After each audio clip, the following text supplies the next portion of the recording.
स्वागत है सभी का।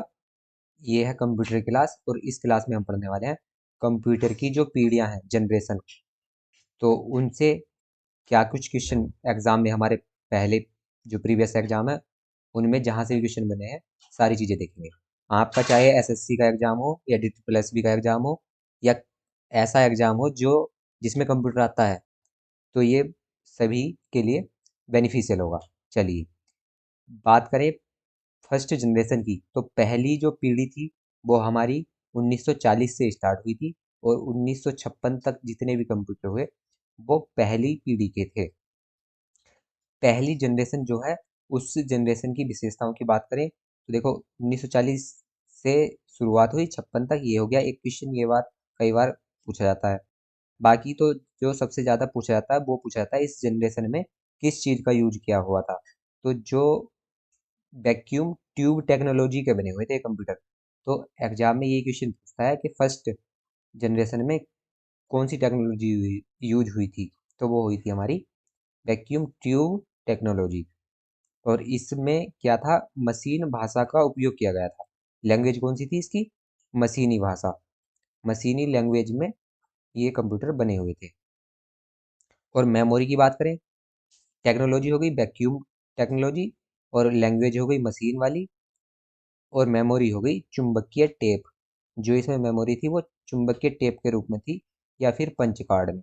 ये हमारे चार इंपॉर्टेंट चीज़ होती हैं। एक तो कब से कब तक थी, टेक्नोलॉजी क्या थी, लैंग्वेज मशीन लैंग्वेज थी और मेमोरी जो थी हमारी चुंबकीय टेप और पंच या फिर पंच कार्ड। एक ये इनमें से कुछ भी पूछ सकता है, चुंबकीय टेप या पंच कार्ड जो है मेमोरी के तौर पर था। और इस पीढ़ी के जो कुछ कंप्यूटर थे वो एग्जाम्पल ये दिए हुए हैं।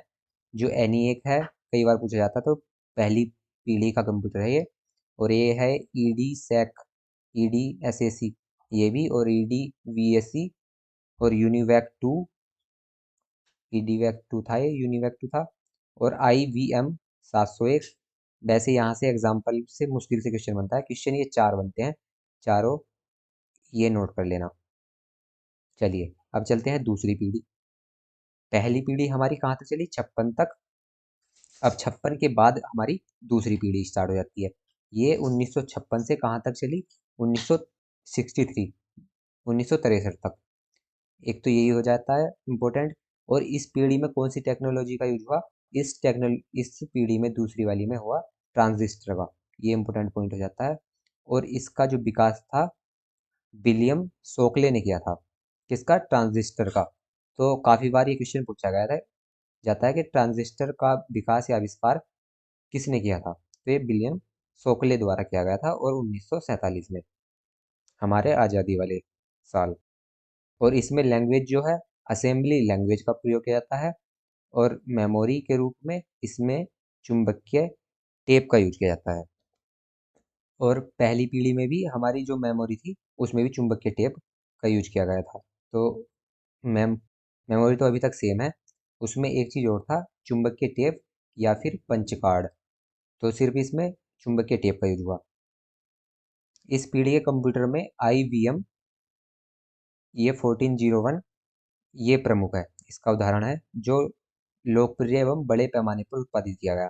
इस पीढ़ी का सबसे फेमस कंप्यूटर 1401 IBM है। और इसके उदाहरण ये दिए हुए हैं, IBM 1602 और है, IBM है ये एक और CDS RCA है। तो इसमें हमारा तो एक तो ट्रांजिस्टर का यूज किया गया, शोकले ने इसका आविष्कार किया था, असेंबली लैंग्वेज और मेमोरी चुंबकीय टेप। ये तीन चार इंपॉर्टेंट तो इसमें से क्वेश्चन बन सकते हैं। चलिए नेक्स्ट पीढ़ी की बात करते हैं। ये पीढ़ी हमारी 1963 तक थी और तीसरी पीढ़ी हमारी 1964 से स्टार्ट हुई और 1971 तक रही।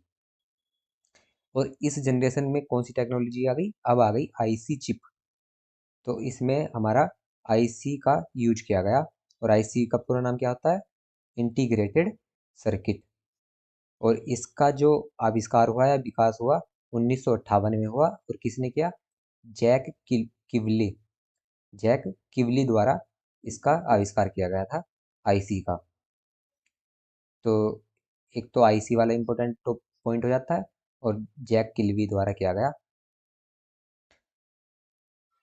और इसमें आईसी टेक्नोलॉजी एसएसआई का प्रयोग किया गया है। एसएसआई का पूरा नाम पूछ सकता है हमसे। एसएसआई का पूरा नाम होता है स्मॉल स्केल इंटीग्रेशन। इसमें हाई लेवल लैंग्वेज का, लैंग्वेज कौन सी हुई इसमें? इसमें लैंग्वेज यूज हुई थी हाई लेवल का प्रयोग प्रोग्रामिंग के लिए किया जाता है। इसमें लैंग्वेज हो गई, एक तो ये इंपॉर्टेंट हो गया। और एक मेमोरी की बात करें तो इसमें अब चुंबकीय डिस्क मेमोरी का यूज हो गया। तीसरी पीढ़ी में चुंबकीय डिस्क मेमोरी का यूज किया गया, ये भी इम्पोर्टेंट हो जाता है। फिर इस पीढ़ी के कंप्यूटर की मदद से हम क्या कर सकते थे? मल्टी प्रोग्रामिंग और मल्टी प्रोसेसिंग संभव हो पाया। जो अभी के कंप्यूटर होते हैं मल्टी प्रोग्रामिंग और मल्टी प्रोसेसिंग होते हैं ना, तो ये कब से स्टार्ट हुआ? ये हमारे थर्ड जनरेशन से स्टार्ट हुआ। और इसके मुख्य कंप्यूटर ये दिए हुए हैं, इसके नाम IBM 360 और IBM 370 और ये है। बाकी ये पूछे नहीं जाते कि कौन सा किसका है। चलो चौथी पीढ़ी में चलते हैं। हमसे यही पूछा जाता है कौन सी टेक्नोलॉजी थी और मेमोरी किस तरीके की थी और लैंग्वेज कौन सी थी। चलिए नेक्स्ट पीढ़ी आती है फोर्थ जनरेशन। फोर्थ जनरेशन जो है हमारी 1971 से स्टार्ट होकर 1989 तक चली। और इस जनरेशन की टेक्नोलॉजी क्या थी? इसकी भी आईसी चिप रही इसमें भी, पर जो आईसी की टेक्नोलॉजी थी वो दूसरी थी। पहले वाली में क्या था? जो थर्ड जनरेशन थी उसमें तो था हमारा एसएसआई, आईसी चिप की एसएसआई था, स्मॉल स्केल इंटीग्रेशन। और इस बार जो आईसी हुई वो हो गई VLSI, ये हो गया वेरी लार्ज स्केल इंटीग्रेशन। ये पॉइंट इंपॉर्टेंट हो जाता है। और इसमें हाई लेवल लैंग्वेज का प्रोग्रामिंग के लिए यूज किया गया। लैंग्वेज हुई हमारी हाई लेवल, ये पॉइंट हो जाता है इंपॉर्टेंट। और इसमें केवल एक सिलिकॉन चिप, अब जो पहले आईसी थी इसके पहले, अब हो गया हमारा सिलिकॉन चिप का यूज हो गया। और जिस माइक्रो प्रोसेसर, इसे ही हम क्या बोलते हैं? माइक्रो प्रोसेसर कहते हैं इसे, सिलिकॉन चिप को। इस चिपों का प्रयोग करने वाले कंप्यूटर को माइक्रो कंप्यूटर कहते हैं। देखो सिलिकॉन चिप वाले प्रोसेसर को माइक्रो प्रोसेसर और जो भी कंप्यूटर हैं उनको माइक्रो कंप्यूटर कहा गया। तो ये दो तीन ये इंपॉर्टेंट हो जाते हैं इनसे क्वेश्चन बनने। चलिए अब है फिर पांचवी पीढ़ी। पांचवी पीढ़ी क्या है? कंप्यूटर की पांचवी पीढ़ी की शुरुआत कब हुई? 1989 में हुई, 1989। और इस जनरेशन में आईसी की आधुनिक तकनीकी, अब जो मॉडर्न टेक्नोलॉजी है आईसी की, उसका प्रयोग किया जाता है। और कौन सी है वो आईसी की?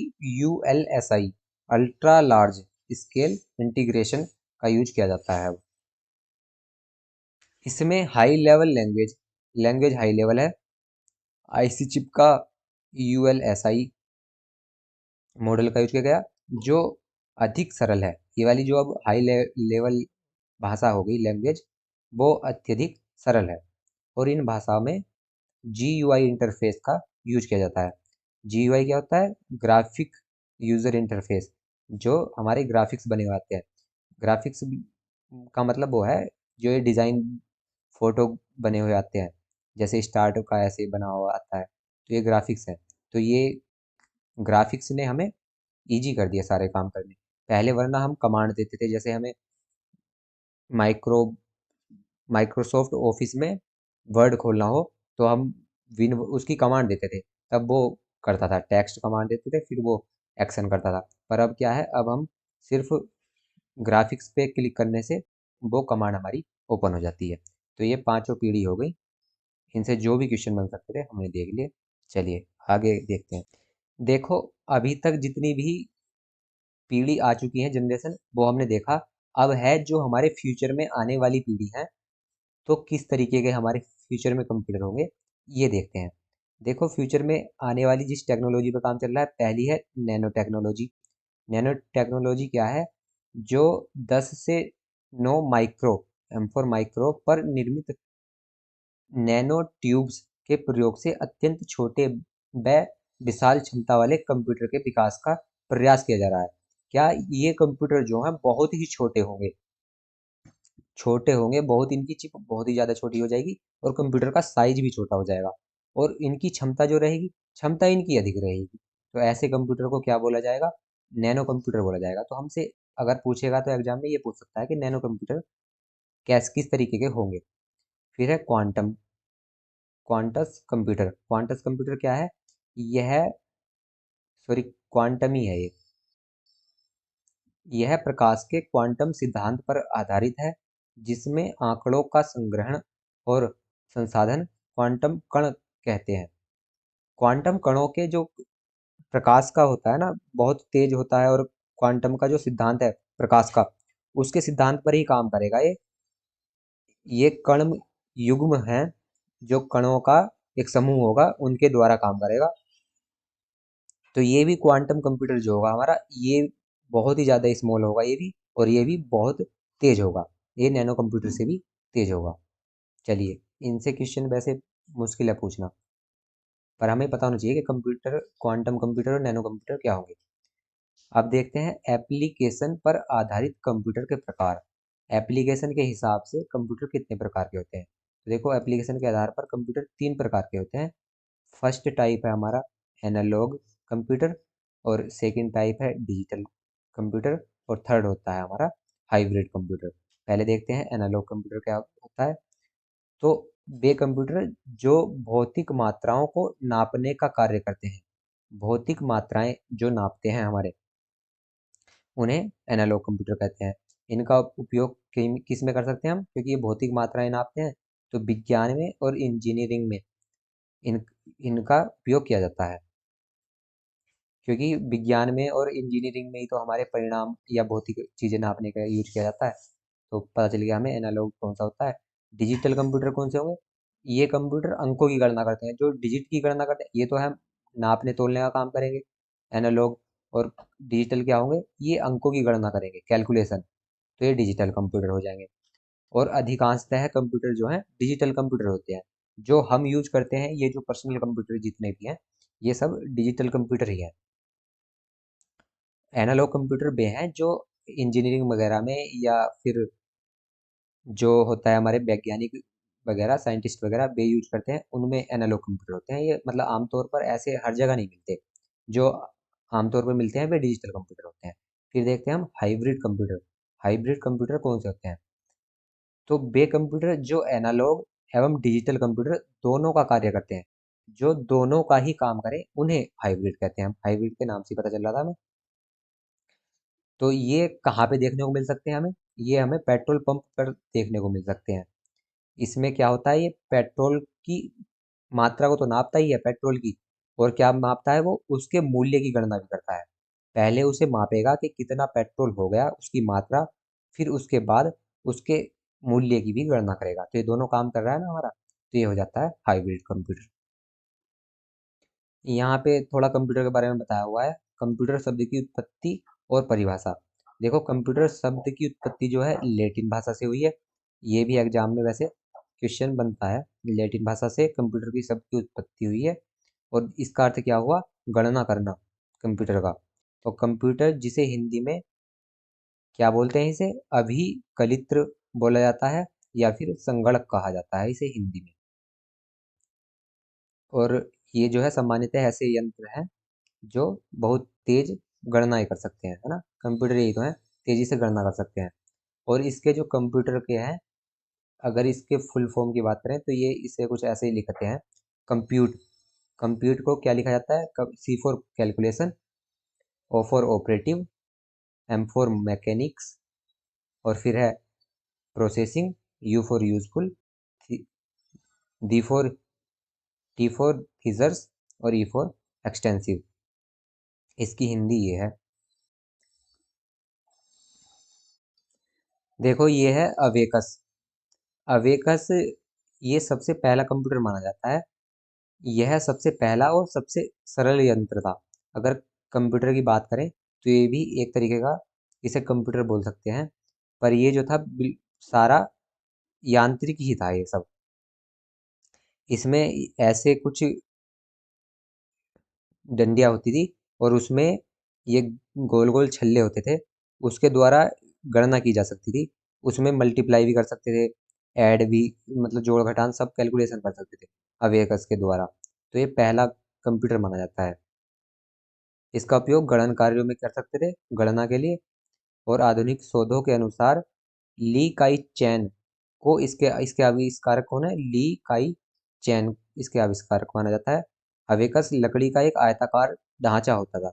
देखो ये ऐसा कुछ आयताकार ढांचा होता था और इसके अंदर तारों का एक फ्रेम होता था। ये तार होते थे और तार में कुछ ऐसे लकड़ियों का यूज किया जाता था और उनसे गणना करते थे। चलिए फिर है नेपियर बोन्स। नेपियर बोन्स का आविष्कार, ये भी नेपियर बोन्स एक प्रकार का यंत्र है जो कंप्यूटर के मतलब विकास में इनका योगदान है सभी का, अवेगस का भी, नेपियर बोन्स का भी। और इसकी जॉन नेपियर ने इसका आविष्कार माना जाता है, स्कॉटलैंड के हैं। इसकी सहायता से ये गुणा करने के लिए अत्यंत शीघ्रतापूर्व इनसे गुणा की जा सकती थी नेपियर बोन्स के द्वारा। फिर है स्लाइडर रूल। इसका उपयोग जो है, इसका आविष्कार जर्मनी के विलियम आउटरेड ने स्लाइडर रूल का आविष्कार किया था और इसका यूज किया था जो लघु गणक विधि होती है उसके आधार पर गणनाएं हम लघु गणक की जो लोगरिदम होता है उसे सरल कर सकते थे हम इससे। चलिए इनसे वैसे क्वेश्चन मुश्किल से बनते हैं। फिर है पास्कल गणना यंत्र। पास्कल गणना यंत्र क्या था? ये जो था फ्रांस गणितज्ञ ब्लेज पास्कल द्वारा इसका विकास किया गया था और अंकीय गणना करने के लिए पास्कल कैलकुलेशन का यूज किया जाता है। फिर है इस मशीन में कई दांतेदार चक्र और पुराने टेलीफोन की तरह घुमाने वाले डायल होते थे। किस तरीके का होता था? ये ऐसा था, 0 से 9 तक की संख्याएं लिखी होती थी और इन्हें घुमाया जाता था। फिर है लेविनेज का यांत्रिक कैलकुलेटर। यांत्रिक वाला कैलकुलेटर हुआ था फिर इसका आविष्कार। चलिए यहाँ से वैसे ही हमें जानकारी के लिए हमने ये देख लिया। अब देखते हैं कंप्यूटर काम कैसे करता है। कंप्यूटर सिस्टम के घटक। देखो कंप्यूटर जब है हमारे पास तो हम क्या करते हैं, पहले कंप्यूटर को कुछ हम निर्देश देते हैं, पहले इंस्ट्रक्शंस देते हैं कुछ। तो जो हमने इंस्ट्रक्शंस दिए उसे वो क्या कहलाते हैं? इनपुट कहलाते हैं ना। तो हम उसे कुछ इनपुट देंगे, फिर इनपुट के बाद क्या करेगा, वो उसे प्रोसेस करेगा और प्रोसेस के बाद क्या होगा, फिर वो उस प्रोसेस को मेमोरी में लेके जाएगा और मेमोरी के बाद फिर वो हमें क्या करेगा, हमें फिर वो आउटपुट देगा। तो ये हमारा कंप्यूटर इस तरीके से काम करता है हमारा। पहले हम उसे इनपुट देंगे, फिर वो प्रोसेस करेगा, मेमोरी में लेके जाएगा। और मेमोरी किस तरीके से काम करती है ये हम आगे पढ़ेंगे। और मेमोरी कितने अलग अलग प्रकार की कितनी होती हैं, फिर वो हमें एग्जीक्यूट करके आउटपुट देगा। ऐसे कंप्यूटर काम करता है।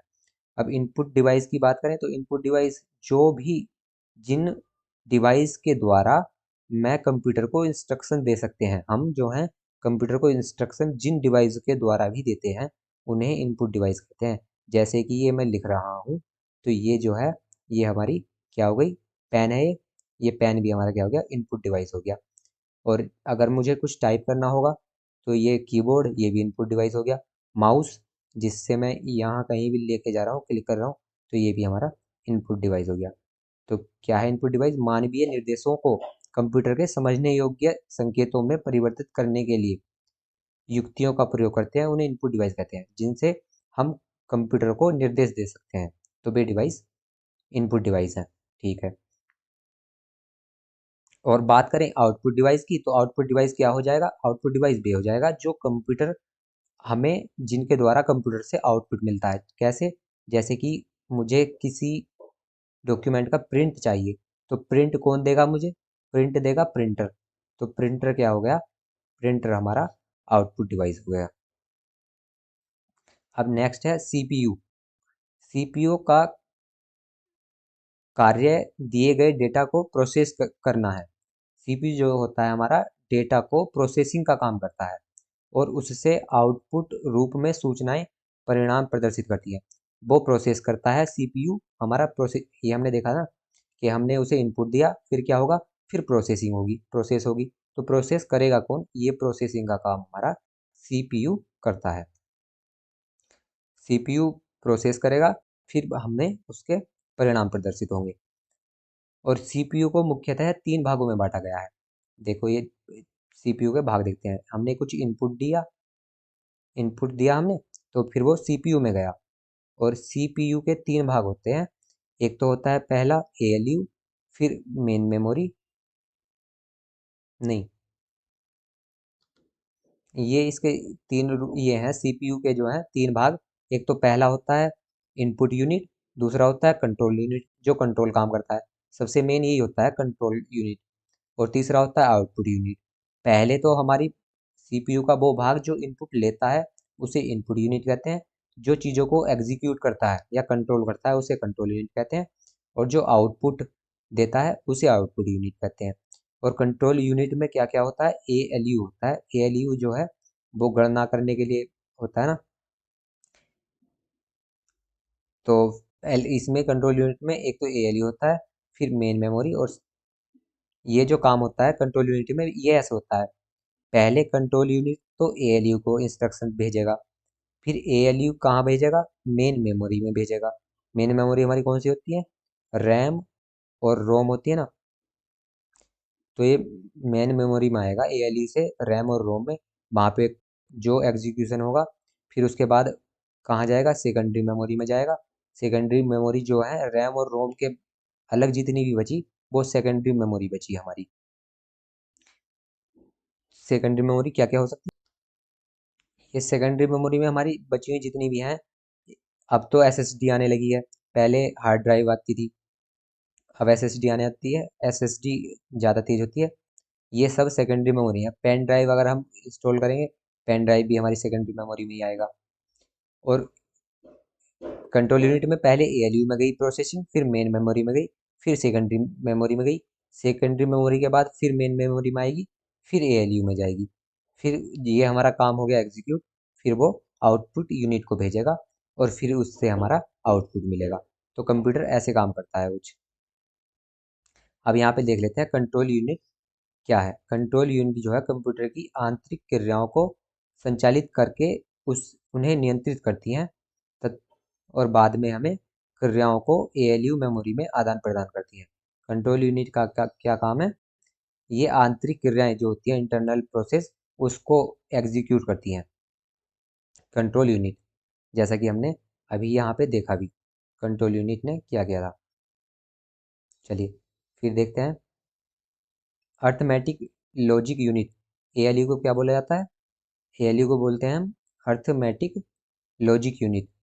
जैसा कि इसके नाम से स्पष्ट है कि यह यूनिट सभी प्रकार की अर्थमेटिक, जो भी अर्थमेटिक हमारी लॉजिकल क्रियाएं होती हैं उनका एग्जीक्यूशन हमारा एएलयू में होता है,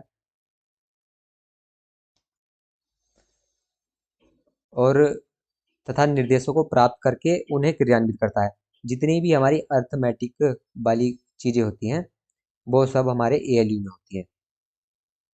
फिर है एएलयू पढ़ लिया हमने, फिर ये एएलयू क्या था, अर्थमेटिक और लॉजिकल क्रियाएं जो होती हैं उस वो एएलयू का पार्ट करता है, ये क्वेश्चन पूछता है। फिर है मेमोरी। मेमोरी कितने प्रकार की होती है, अभी हमने देखा था 2 प्रकार की मेन मेमोरी। मेन मेमोरी कौन कौन सी थी, रैम और रोम। फिर होती है सहायक मेमोरी या फिर सेकेंडरी मेमोरी। सहायक मेमोरी उसमें बाहर चुंबकीय माध्यमों जैसे हार्ड डिस्क, फ्लॉपी डिस्क, चुंबकीय टेप आदि के रूप में हो सकती है ना, या फिर एसएसडी भी, ये हमारी सेकेंड मेमोरी होती है, ऑक्सिलरी मेमोरी होती है। चलिए इस क्लास में इतना ही। अगर इस क्लास से वैल्यू मिली हो तो एक थम्स अप दे देना। आपके साथ का कोई तैयारी कर रहा हो ट्रिपल एस बी या और किसी एग्जाम की जिसमें कंप्यूटर आता है तो उसके साथ शेयर कर देना। हमारे साथ जुड़ने के लिए चैनल को सब्सक्राइब कर दो। धन्यवाद। जय हिंद, जय भारत।